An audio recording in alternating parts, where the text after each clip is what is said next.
But we begin tonight with a tale of two speeches, both from the same man, both from President Obama.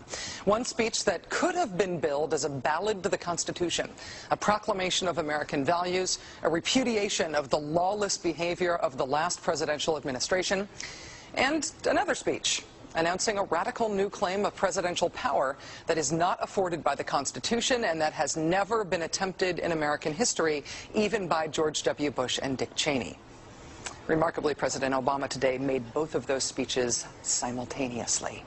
Standing inside the National Archives in front of the actual original Constitution, President Obama delivered a blistering critique of the Bush administration, in which he called their actions and their legacy literally a mess. Our government made a series of hasty decisions. Poorly planned, haphazard approach. Too often, we set those principles aside as luxuries that we could no longer afford. Our government made decisions based on fear rather than foresight. The decisions that were made over the last 8 years established an ad hoc legal approach for fighting terrorism that was neither effective nor sustainable. An ad hoc legal approach for fighting terrorism that was neither effective nor sustainable. Ouch.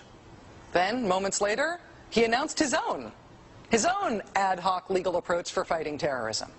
President Obama today proposed something new, something called prolonged detention. Doesn't sound that bad, right? Prolonged detention. Did you ever see the movie Minority Report? It was based on a Philip K. Dick short story, came out in 2002. It starred Tom Cruise, remember? He played a police officer in something called the Department of Pre-Crime. Pre-crime is where people are arrested and incarcerated to prevent crimes that they have not yet committed.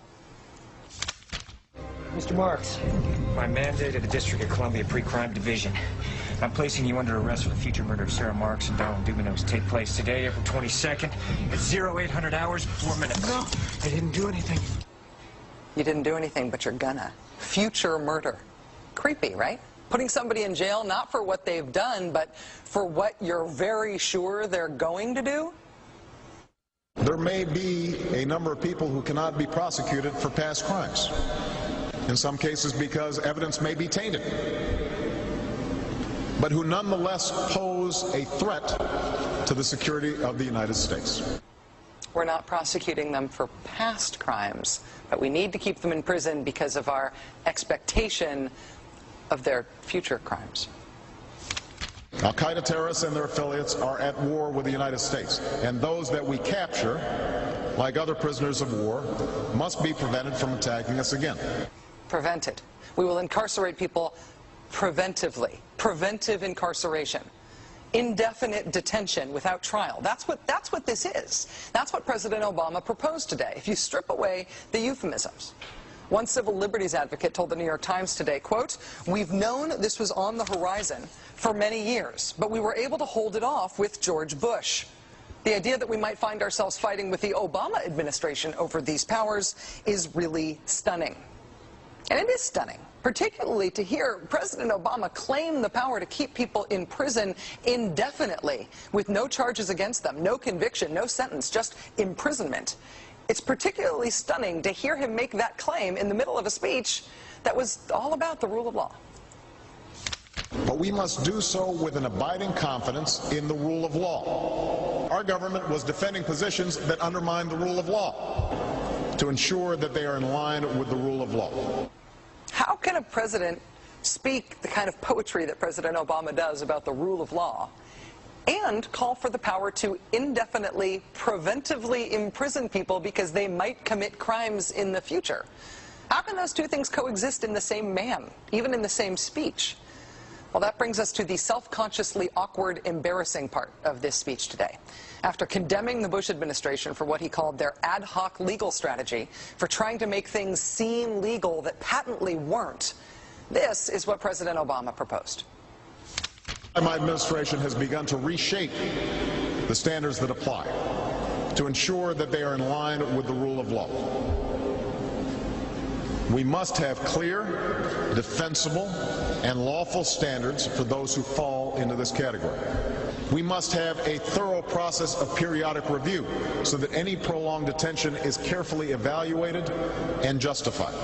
Our goal is to construct a legitimate legal framework for the remaining Guantanamo detainees that cannot be transferred. Our goal is not to avoid a legitimate legal framework. In our constitutional system, prolonged detention should not be the decision of any one man. If and when we determine that the United States must hold individuals to keep them from carrying out an act of war, we will do so within a system that involves judicial and congressional oversight. And so going forward, my administration will work with Congress to develop an appropriate legal regime so that our efforts are consistent with our values and our Constitution. You'll construct a legal regime to make indefinite detention legal. You will, what does he say? Develop an appropriate legal regime. So you can construct a whole new system outside the courts, even outside the military commissions, so that you can indefinitely imprison people without charges. And you'll build that system from scratch. What's that somebody said about ad hoc legal strategies? Just for context here, in the United Kingdom, where there isn't even a Bill of Rights, there's been a major debate about whether people can be held in preventive detention. Former British Prime Minister Tony Blair wanted 3 months to be the outer limit for how long anyone could be held. There was a big political fight about it. Parliament ended up limiting that power to 28 days. 28 days is still the longest period of preventive detention that's allowed under law in any comparable democracy anywhere in the world. How long would President Obama's proposed preventive indefinite detention last? Well, he's not saying yet, but here's how he defines the threat that he says makes indefinite detention necessary. Right now, in distant training camps and in crowded cities, there are people plotting to take American lives. That will be the case a year from now, 5 years from now, and in all probability 10 years from now. 10 years from now. So you could get arrested today and locked up without a trial, without being convicted, without being sentenced for, say, 10 years until the threat of your future criminal behavior passes. Prolonged detention, he's calling it. This was a beautiful speech from President Obama today with patriotic, moving, even poetic language about the rule of law and the Constitution, and one of the most radical proposals for defying the Constitution that we have ever heard made to the American people.